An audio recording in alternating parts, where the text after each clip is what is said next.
There had been a fire, but the seat of the fire was at the stairway, which was quite close to where the body was.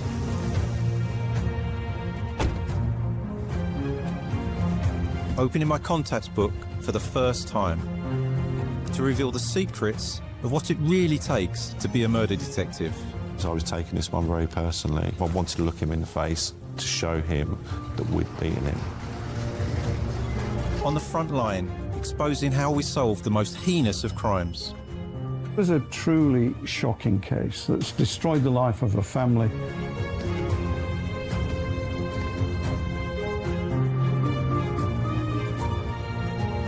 Welcome to Secrets of a Murder Detective. The murder of Julian Hastings in January 2017 was one of South East London's most challenging cases. I'm going to be meeting the senior investigating officer to understand what really happened, the pressures, the setbacks, and the techniques they used to eventually bring the killer to justice. My name is Richard Leonard. I'm a former Detective Chief Inspector with the Metropolitan Police, which I served for 30 years. This was an abhorrent offence. The investigation into the murder of Julian Hastings was a real challenge to myself and my team. We had a number of hurdles which we needed to climb over. Richard, good to see you. Thanks for coming in. Cheers, thank you. Richard, the case we're talking about today was from January 2017. What was your role? At that time, I was Detective Chief Inspector running a murder team based at Lewisham in South East London. When were you first aware of it? The initial call came in at 3:15 in the afternoon. A member of the public had seen smoke billowing out from underneath a door of an address in Birchhanger Road, South Norwood, originally called London Fire Brigade. Emergency service. When they attend, they find elderly female and she has sadly passed away. The circumstances appear suspicious. My officers from the homicide team were called to that incident because we have a dead body. In London, there are 20 murder teams, and they will provide 24-hour cover. Yes, so we were the on-call team for South London, and we would be called out for any suspicious incident involving death, a major crime. As a murder detective, one of the most valuable processes that I used to go through was to visit a crime scene. And being a good detective is often about being observant, and I call it seeing, not looking. You know, sometimes I just stand there and look around a room, looking for things that might be out of place, things that don't look quite right, disturbances that tell you a story. But you can only do that by visiting the crime scene. Is that something you did? Yeah, absolutely. I went out to the scene and had a look. There had been a fire, but the seat of the fire was at the stairway, which was quite close to where the body was. She had burn damage to her leg, and there was some burn damage to her braids. But what was really interesting was that there was a table that was broken.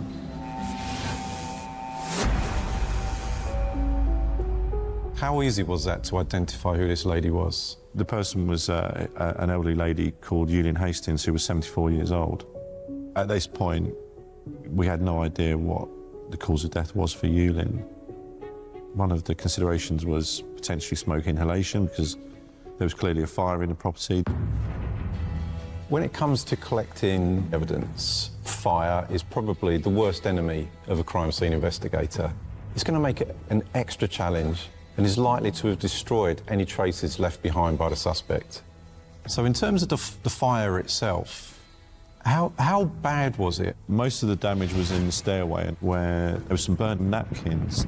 But what was interesting was that within the kitchen, there was some napkins that had been broken out of their plastic seal.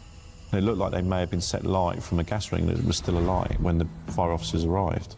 As you're describing this to me, my mind's going to someone maybe potentially trying to destroy evidence with the fire. The only rational explanation for that would be they're trying to cover their tracks, trying to destroy evidence, you know, and essentially burn the body of the person, which is really quite disturbing to think about. It's quite callous, isn't it? It's incredibly callous. One of the most important aspects of any murder investigation is identifying the lifestyle and the background of the victim. It's often referred to as victimology. We managed to speak to her family quite quickly. Yulin was a retired nurse. She'd worked as a midwife for 30 years. She was very well regarded in the local community. As a law-abiding pillar of the community, the situation that we find Yulin in, it just doesn't make sense. So what happened? My name is Dr. Shaham Das. I'm a consultant forensic psychiatrist. I act as an expert witness, so that's giving evidence during criminal trials. What do we know about Yulin Hastings? She's 74. She's a regular churchgoer. She has a large family. So first impressions is she is not somebody that you'd expect to get into a violent confrontation. She's not somebody that's going to have a lot of enemies. Although it was a house fire, there was evidence that the house had been burgled. So there were signs of burglary. What did they look like? There's been forced entry into the property.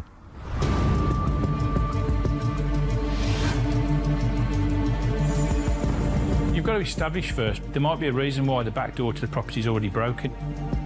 My name's Jason Dean, and I'm a forensic fire investigator with over 30 years in the West Midlands Fire Service.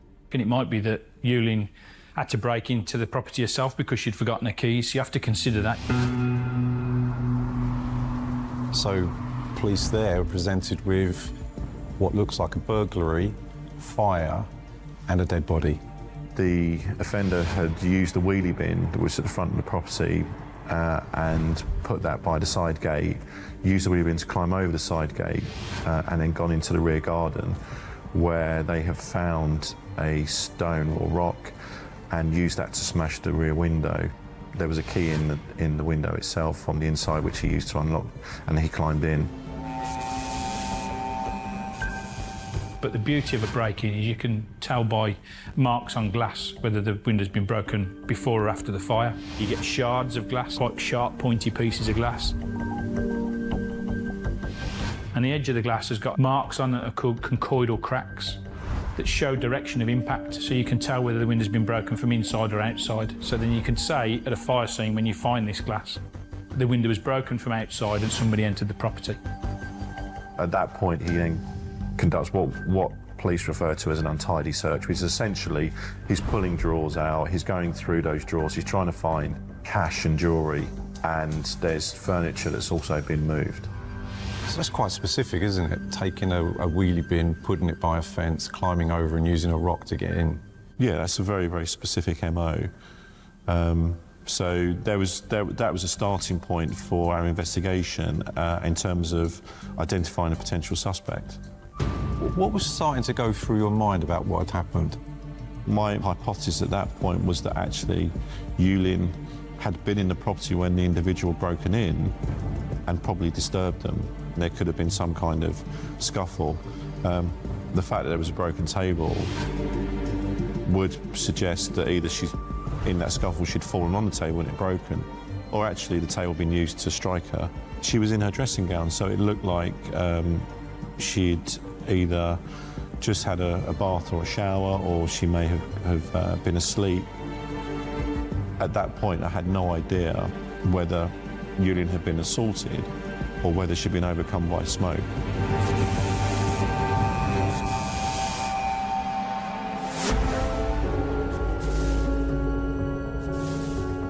At this very early stage, was there any indication of who it may have been that had committed this crime? Well, this was quite interesting because what happened on this particular incident was that at 3:15, a member of the public reports that they see smoke coming from under the doorway of Yulin's home address. But 15 minutes prior to that report, in Davison Road, which is very, very close to where Birchhanger Road is, a male suspect had been disturbed committing a burglary in a residential premises. So while my officers were at the scene dealing with the incident involving Yulin, some 2 to 3 roads down, a male offender had been disturbed by the occupant and had then made off. The homeowner returned to their property and they saw someone was in the house, so they called police. Local uniformed officers weren't very far away, and they responded straight away to the call. What happened? And when they realised police officers were there, they attempted to escape via a rear bedroom window and had got onto the top of the conservatory. Police officers are actually in the garden. They're trying to talk the person off of the conservatory, which they're now standing on. The intruder then makes their escape, and what you see on body-worn video footage is them bounding over fences and into other gardens, jumping up and down off of shed roofs. And they eventually chase that person to an address which is very, very close by. And he climbs onto the roof of a carport. He's completely surrounded by uniform officers at this stage. What you can then see on the footage is what appears to be latex gloves. He starts to suggest he's going to harm himself. I suppose the complicating factor here is he had a knife. Yeah, absolutely. He's got a knife, so officers clearly didn't want to climb up onto the roof in case he tried to assault them with a knife. This is a fast, dynamic situation. So he's taken his phone out and he's breaking his phone up, almost as if there's information on that phone that could implicate in him something. So you must have been really keen to understand who the person was on this roof. After 5 hours, he was the negotiator managed to coax him off of the roof. When he came down, he was arrested by uniformed officers on suspicion of burglary. He gave false details, and they put him on the live scan, which is essentially a fingerprint system. The identity came back that he was a person called Aaron File. Aaron was a well-known prolific burglar. I have officers back at Lewisham Police Station who are doing fast-time intelligence inquiries, and they start looking at Aaron File. He got convicted in 2015 for a number of burglaries and was put in prison, and he got released the following year. And when we looked at the way that Aaron committed his burglaries, he would go to the front door of a premises, knock on the door, see if an occupant was in. If they wasn't in, he would gain entry via a side gate or via a side fence, go into the back garden, remove a rock or stone, and use that to smash a rear window and gain entry to the property in that way. Now, that was exactly the MO of the burglary that occurred at Birchanger Road, where Yulin's body was found.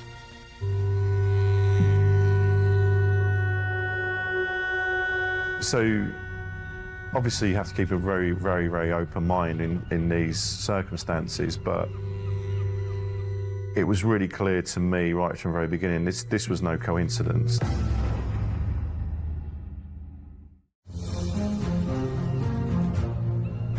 It's no secret that police look for forensic evidence at crime scenes, fingerprints, DNA, etc. Now, imagine if your job is to commit crime. If you're a burglar, you're going to be more aware than anybody that you do not want to be leaving your fingerprints and DNA behind. So if a murder was to occur in these circumstances, it's going to make the challenge for the police that much harder to find DNA.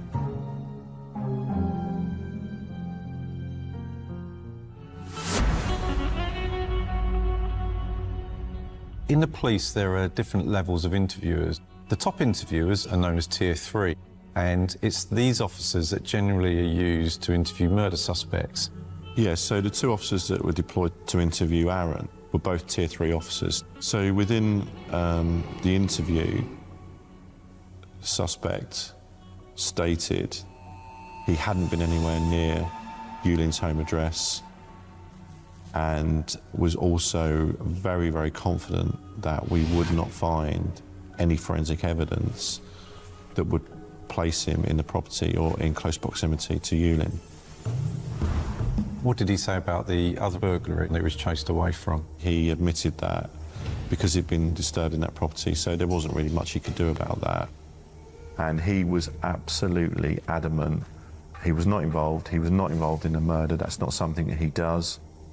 So it's almost like he's preempting a narrative for the police, which is, you know, I am a burglar, but I'm absolutely not a murderer. I am a criminal, but I have a moral code. Burglary is one thing, but murder is another. When the person is arrested for murder, initially police are allowed to keep them for 24 hours. With the authorisation of a police superintendent, that can be extended by another 12 hours to a total of 36 hours. After this, the police would need to go to a magistrate's court and apply for warrants of further detention. The maximum that police can keep anybody in custody for murder is 96 hours or 4 days. What you were looking for was enough evidence within that time for you to be able to go to the Crown Prosecution Service. Yeah, absolutely. But there was never any point that I was confident that we had enough evidence against Aaron File. No SIO wants to or likes to release a person out into the public who they think has killed someone. That was a real massive concern to me. The last thing I wanted to do was to release Aaron File on bail back into the community. The research identifies that Aaron's been at large. He's been on the run for a number of months since at least October 2016. Aaron was subject to a recall to prison because he breached the terms and conditions of his prison licence and probation couldn't find him. What it meant was that we did have some degree of control over him. He got recalled to prison, so Aaron wasn't being released back into the community.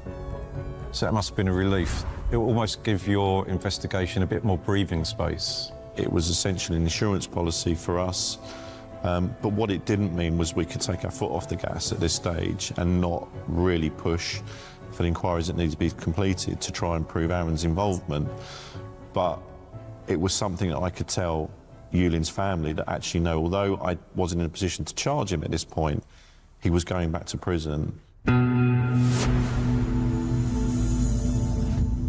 A crucial stage of any murder investigation is the post-mortem.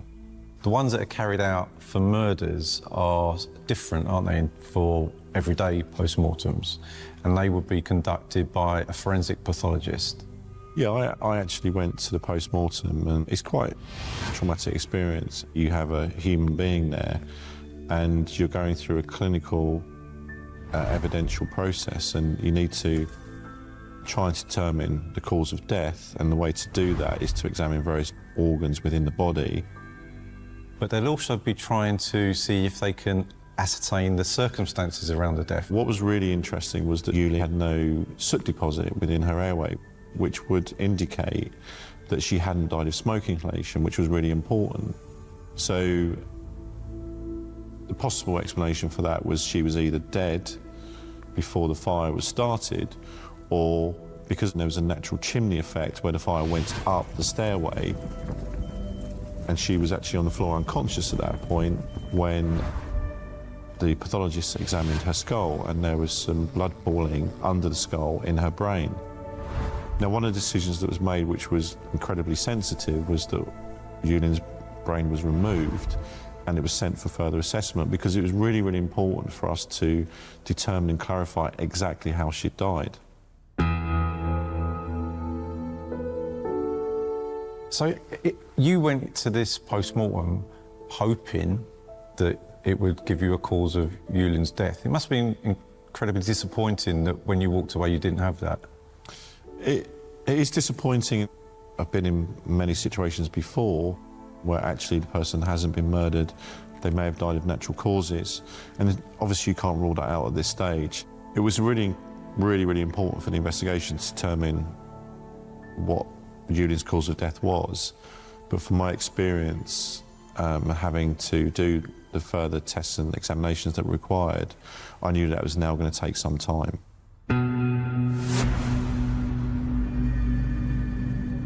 In incidents where a fire is involved, detectives will call on the assistance of a fire investigator, an expert trained in identifying things such as how a fire started or where it may have started. People's perception of fire is that it destroys evidence, so it's commonly used to destroy a fire scene. It's really important for us as investigators to determine what hasn't happened as much as what did happen. We need to rule out every possible scenario to get to the point where we know what's occurred. So there's commonly perceived accelerants, which are like petrol, diesel, white spirit, that sort of thing. And all it is, an accelerant is something that helps develop the fire. So a screwed up piece of paper can be an accelerant, a bit of cloth can be an accelerant. I suppose an important question that would need to be answered here is, was that fire started deliberately or was it an accident? Yeah. So it was quite clear from that examination that the fire was started deliberately.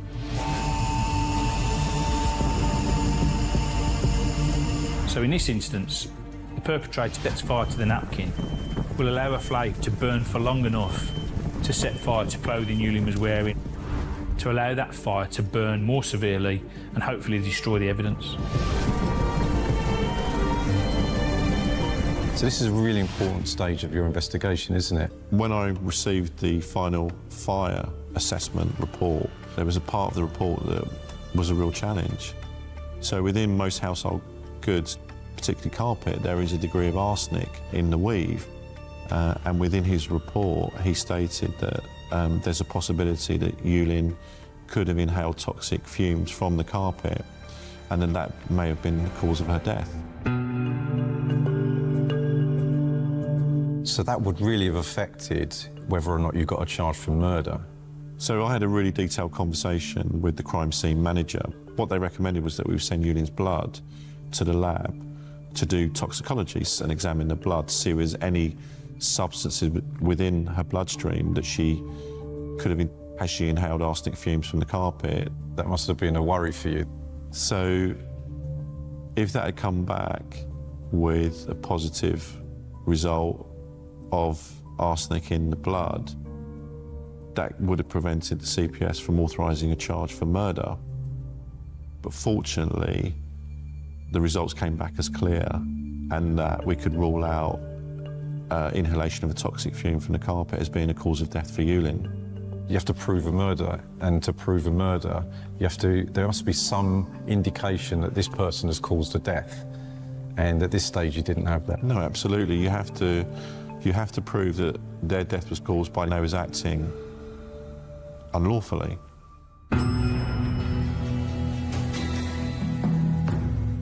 We also had to try and prove or disprove Aaron Files' involvement in the murder of Yulin Hastings. The initial forensic assessment of the scene at Birchangel Road suggested to us that there was very limited, if no, forensic opportunities. So the intelligence gathering, what that identified, that Aaron was responsible previously for over 100 burglaries. And within those burglaries, there was a really, really clearly defined MO. So what we noticed was that there was an upsurge in reported burglaries in the South Norwood area. We looked at using a geographical profiler to establish whether Aaron was responsible for those burglaries.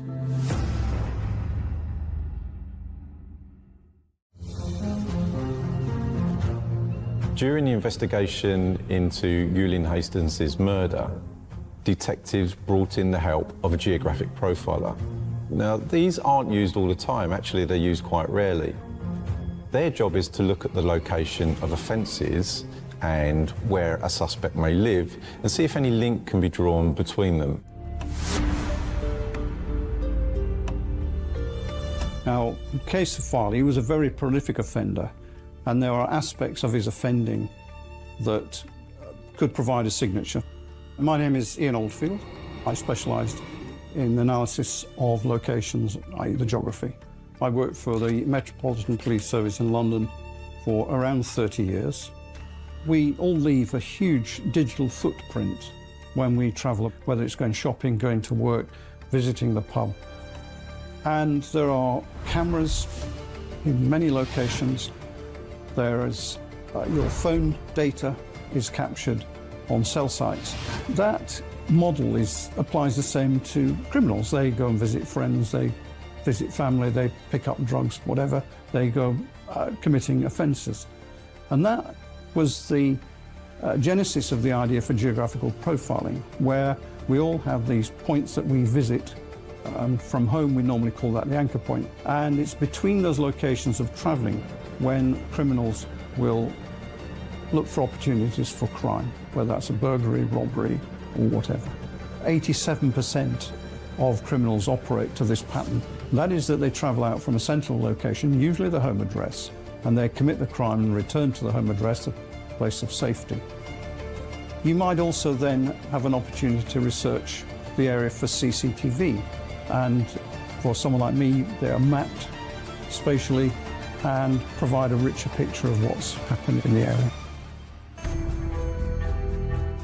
So the CCTV inquiries that we conducted actually did give us footage of Aaron File in Birchanger Road at approximately 1:30 on the afternoon of the 10th of January 2017. Unfortunately, it didn't put him directly outside Yulin's house, but it did show to us that he was in close proximity. But this was about an hour and a half prior to the fire actually being reported to the London Fire Brigade. Geographical profiling is a very specialist technique using a geographical information system. There was a significant number that could be linked on those factors. Based on the way the burglaries were being committed and looking at previous offending histories and patterns, they could say that the person committing the burglaries lived relatively close by. What this isn't going to do is tell you exactly where the person lived. And it's going to tell you the burglaries were likely to have been committed by the same person. In all honesty, though, when it comes to going to court and trying to convict someone of murder, that's going to be very difficult to use on its own, isn't it? It was going to be incredibly difficult. It was going to be massively difficult. So what we found in terms of Aaron File's phone, that there was movement on the phone when the burglaries were being committed. But the challenge was for us that we also established that Aaron File was now living with his girlfriend who lived in South Norwood, and she lived incredibly close to where this burglary series was taking place. We could never say that he wasn't at that property. So this must be really frustrating. You've got a really good suspect in your mind for a murder, but you just can't quite get the evidence to prove it against him. Yeah, it was incredibly frustrating. And in the back of my mind, I'm also conscious of the fact that time is ticking. You know, he's not going to be in prison forever. Days, weeks are going by, months are going by, and I'm already starting to think about, if I don't have the evidence to charge him, I'm going to have an incredibly difficult conversation with Yulin's son and daughter.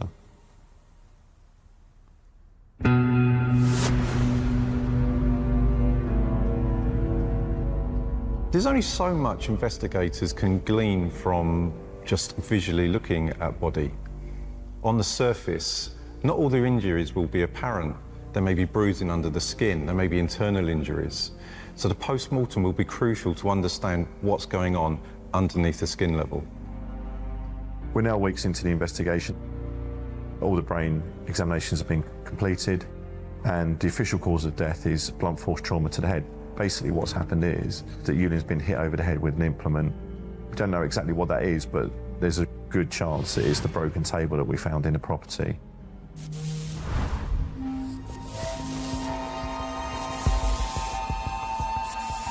That must have been a good feeling, because as a murder investigator, you might form an idea of what may have happened, but you might be wrong. But as the information's coming in, it's actually supporting what your initial thoughts were. Yeah, absolutely. So, we now have a cause of death. What we see evidentially within Yulin's property is supporting how she died and what was used. But also, we're starting to get to the point where we are getting closer to Aaron File and getting closer to proving that he was responsible for the murder of Yulin Hastings. So I'd met with Yulin's family and they wanted justice. How could someone do this to their mother? If you watch police crime dramas, you may be forgiven for thinking that police get results from their DNA tests quite quickly, within hours. Unfortunately, reality isn't quite like that. When a murder occurs, the investigation team will be allowed about 3 or 4 fast-track submissions. What is most likely to yield either DNA or fingerprints, let's send that up first. Sometimes in murder investigations, your whole case can turn on one piece of evidence. Did anything like that happen here? We had this kind of really, really significant development. Approximately 3 months into the investigation, we get a really fantastic result back from the lab. Yulin's nail clippings came back with, we found a male DNA profile under the nails, and that male DNA profile was Aaron Files.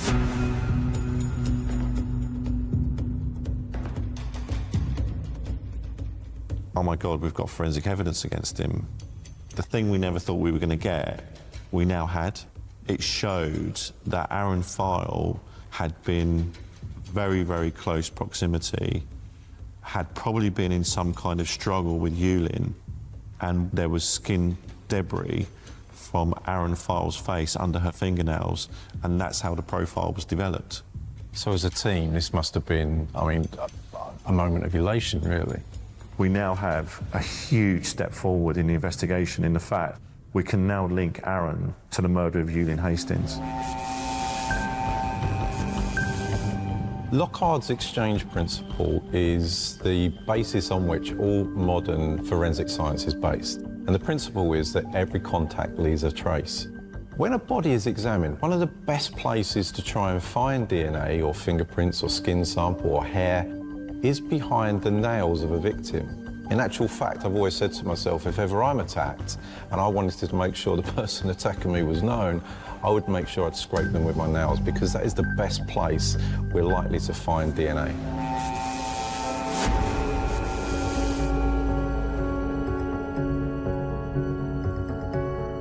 So now you've got the MO, you've got the CCTV, even the phone work becomes more relevant here when you can actually say, well, you weren't at your girlfriend's house, the DNA puts you at Yulin's house.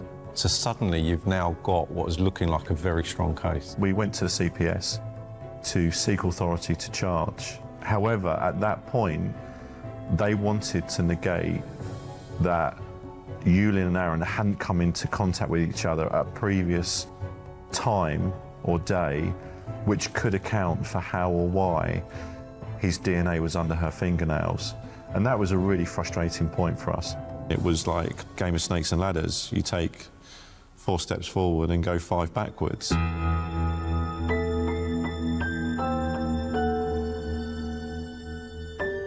That was another very difficult conversation with Yulin's family, because they knew we had DNA. They knew we could identify Aaron File. You know, it was really difficult. And I found myself caught in a very challenging situation. When murder detectives are carrying out their work, you're doing it on behalf of the victim and the family. So when disappointments are put in their way, you feel it, don't you? You feel it yourself. 100%. It is absolutely really deflating, because you look forward to that time where you can say to a family, we've found the person, we've charged them, we're going to trial.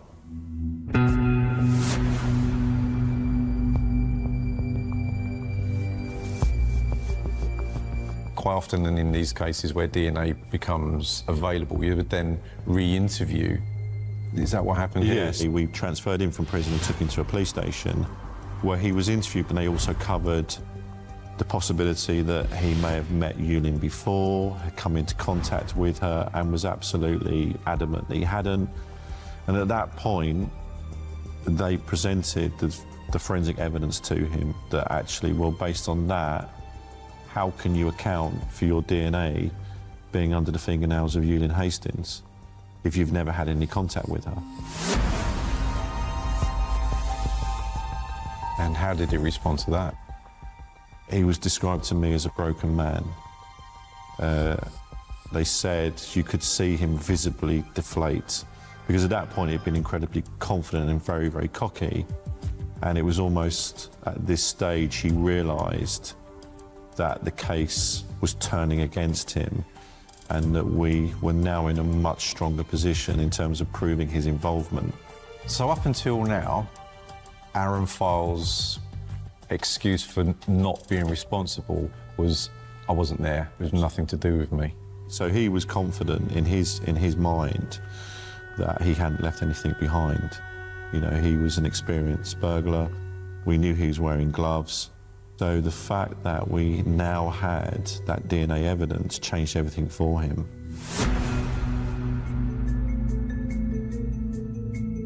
So what happened next in relation to Aaron File was that we became aware of information coming from the prison that he was now presenting that he was suffering from hallucinations and a psychotic episode.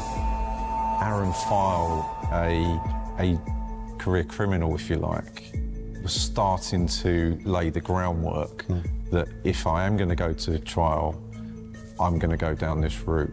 And also what was really interesting in relation to that, there was no history of any psychiatric illness for Aaron File prior to the moment he found out that his DNA was found under Yulin's fingernails. Very convenient. Incredibly convenient. So the next stage of the investigation was that, almost like a bus, so they all come together, and we got more DNA evidence against Aaron. So his coat had been submitted for forensic examination, and on his coat, blood was found, and that blood was sent off for DNA, and it was Yulin's DNA.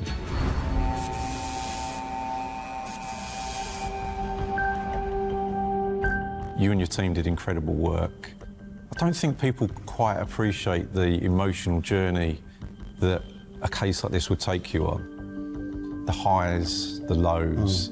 When you went to the CPS and they were saying, is there any reason, is there any lawful reason why Aaron File's DNA would be on Yulin, I don't think anyone could argue there would be a lawful reason why Yulin's blood would be on Aaron File. No, absolutely not. Why would her blood be on his coat? So that was literally the turning point in terms of the CPS. In August 2018, we now have authority charge from the CPS. At the beginning, there was all those challenges which made me do something I have never, ever done before, which was I physically went to prison to charge him myself to make sure he got charged. I just wanted to do it myself. I wanted to look him in the face and do it myself to show him that we'd beaten him and he hadn't won.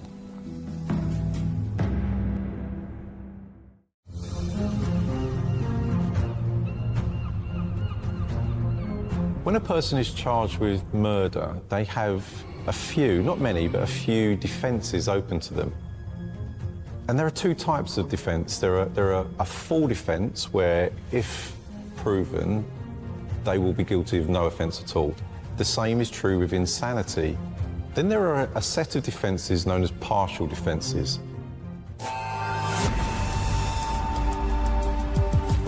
Seems to me he was trying to play the game. It was 100% trying to play a game, and it was becoming tiresome at that point. It was becoming really tiresome because he had been playing the system for so long, and it was making me incredibly angry. As an SIO, it's not often that you would get to charge someone. It must have been incredibly satisfying. It was very satisfying for me.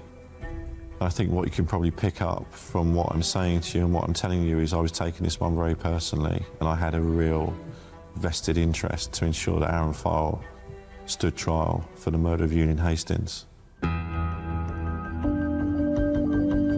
How did he react to that? Gave the impression that he didn't understand what I was saying to him, and my response was, if you think this is going to be a situation where you're not going to go to court and you're not going to go to trial, you're completely wrong, because you are going to trial.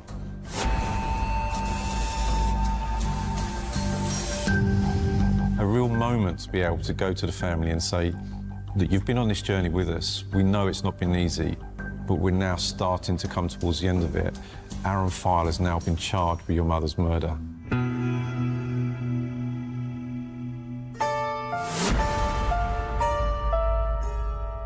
So after Aaron File has been charged in August 2018 with the burglary and the homicide of Yulin Hastings, what we start to experience with him is that there's a massive deterioration with his mental health. So he is now stating that he's unfit to stand trial. Now that caused massive delays. So we eventually went to trial in December of 2019, which is 15 months after Aaron had been charged. So this is quite an unusual case in that I've been in this situation many, many times. People will use the system, use the defence of diminished responsibility. Within his defence case statement, he admitted committing the burglary at Yulin's address. He admitted that he had assaulted Yulin, but stated that when he was in the property, he saw what he believed to be a demon coming down the stairs that was a half man, half goat, and that he was in fear of his own life, and therefore he struck out at that demon with the table that we'd found in the address on the very first day that we went in. But what was really incredulous in terms of that defence was it was a momentary psychotic episode that only lasted when he saw what was Yulin, who was confronting him because he'd broken into her house. And it just defied any logic at all. And quite why he thought that that was a plausible defence, I have no idea. He actually was acting out in self-defence, and that's why he killed this poor mother of three. So to me, this seems completely desperate. He's clutching at straws. A phrase commonly associated with murder investigations, particularly at court trials, is diminished responsibility. It's a defence put forward by a defendant to say that at the time of committing the act, they were suffering from some kind of mental episode. If this is accepted as a defence, what it means is, instead of being found guilty of murder, they will be found guilty of manslaughter. And this obviously attracts a far lower sentence, prison sentence. I think that File, from his perspective, he thinks he's playing a psychological game of chess against the police. But now they've got this overwhelming evidence against him, they've put him in checkmate. Prosecution case is presented pretty tight. You know, we've got a really good case, we've got the forensic evidence, and we can put Aaron there in a really, really important, critical trial. So the court usher will say to the jury, foreman, foreperson, have you reached a decision at which you all agree? They would have said yes. What happened then?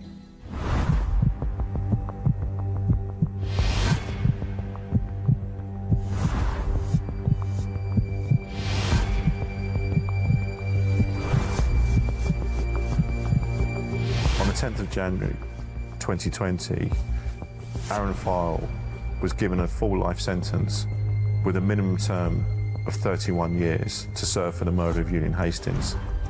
He was also given 7 years and 8 months for the 2 burglary offences, which would run concurrently with the murder. Obviously, no sentence is ever going to bring Yulin back. How did the family feel in terms of that sentence that was passed? I think it was a case of pretty much the same as we were. It was a case of relief, and it was a case that it had ended. So from the point of discovering Yulin's body to the point of him, Aaron File, being sentenced, that was 2 years. That was a really long time. That's much longer than it should have taken. He was a callous individual, and they had no remorse for him whatsoever. And they also talked about how the thoughts of what happened to their mother will live with them forever.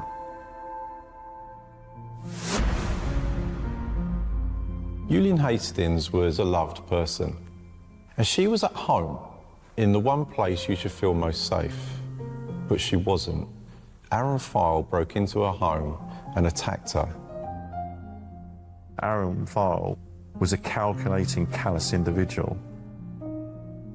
This was a harrowing case, and I think you'll agree from watching the reaction of Senior Investigation Officer Richard Leonard, just how much this crime affected the team, how personally they took it. He preyed on an elderly, defenceless female, and 31 years was a significant sentence and was completely justified.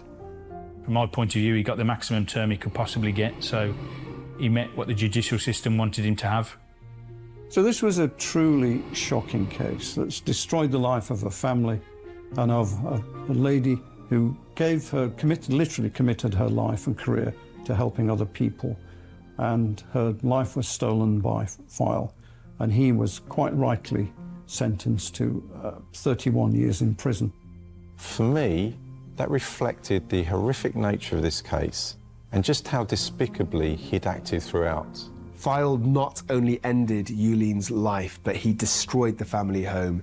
He took away some of her treasured possessions, and the repercussions, the echoes of her death, spread through the community in a very horrific, tragic manner.